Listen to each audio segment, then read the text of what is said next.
Okay, so this is a really difficult video to do, so bear with me.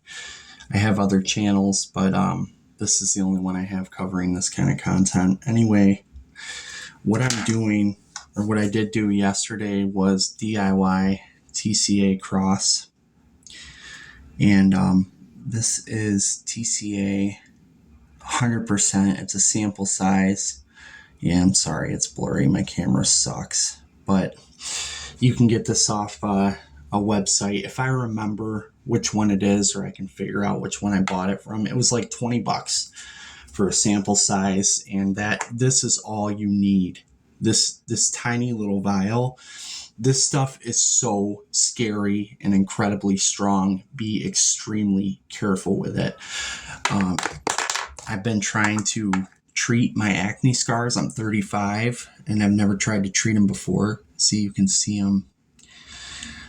So I'm doing DIY TCA cross. I've moved up to that. First I was using 70% glycolic acid. You can't really see that either.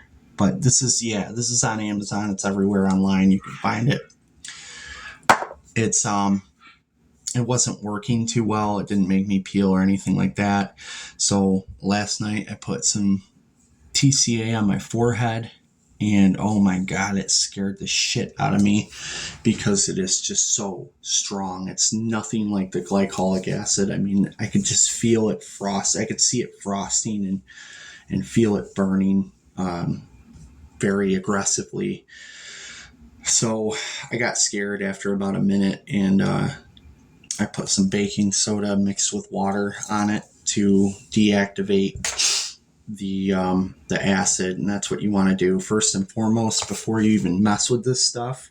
You want to get some baking soda in a little bowl or a lid or a cup and mix like a paste. And that's what I do. Also, I have a little brush set that I bought really cheap, and I use that to apply the smallest brush I use to apply the acid in my pores. And I'll show you. In the really deep pits anyway. And then I use another brush to kind of like put the baking soda paste on it after about 30 seconds to a minute. This TCA, I do not put it on straight. I take a drop of this and I dilute it with 10 drops of water. If you've never used this before, that's where you want to start. You want to dilute the crap out of this stuff because it is crazy, crazy strong, and you can do damage, like permanent severe damage, and make shit worse.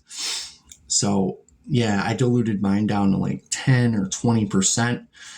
You know, 1 drop of this, 10 drops of water, probably around there, maybe even less, and it's still crazy.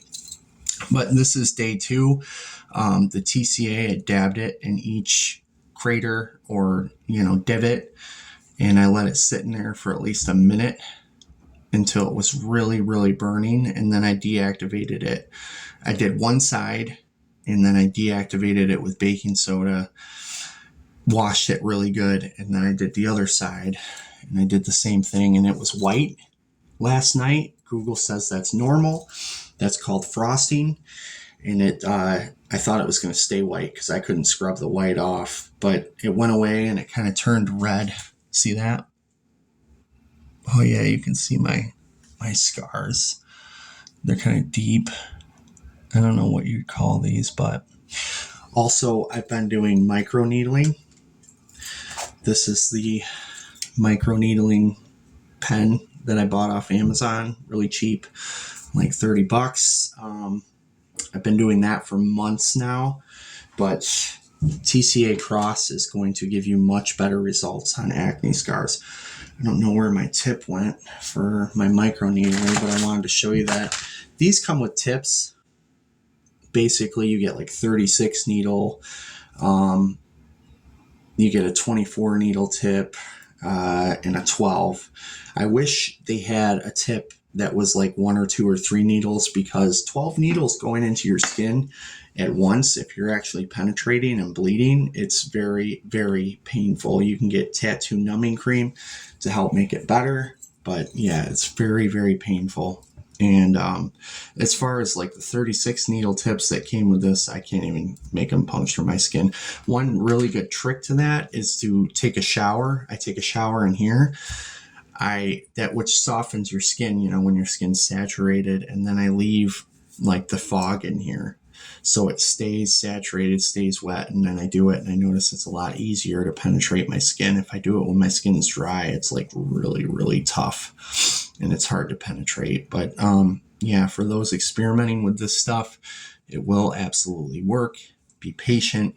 Your face is going to be fucked up, excuse my French, for a little while. But, you know, make sure you do your research. Any questions, I'll try to answer to the best of my ability. Stay out of the sun. If you're doing chemical peels with TCA, try not to get your face wet immediately afterwards for up to 3 days. Try to keep your face dry, from what I've read.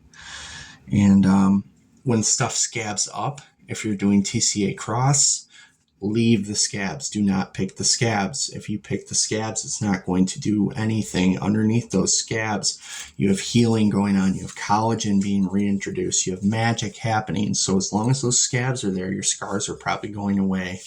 It takes up to 3 treatments to really miraculously diminish scars completely. And you can only do treatments once every 5 weeks. So keep that in mind.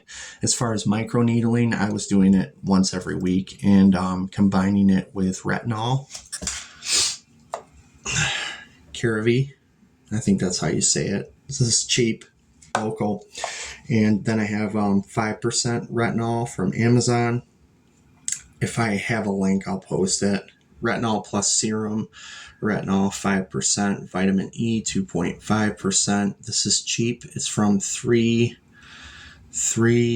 Lab. I don't know how to say that. 3 something lab. So just scroll around for retinol and Amazon. God, I wish this thing would focus. Yeah, it's not focusing. And yeah, I've made a dramatic difference already. My acne scars were much more severe than this. Maybe I'll edit in a picture, and the skin on my forehead's about to fall off from the chemical peel, you know, from the TCA. I hope this helps. I'll be posting more videos and updating if anybody watches them. So thanks for tuning in. I'll catch you on the next one.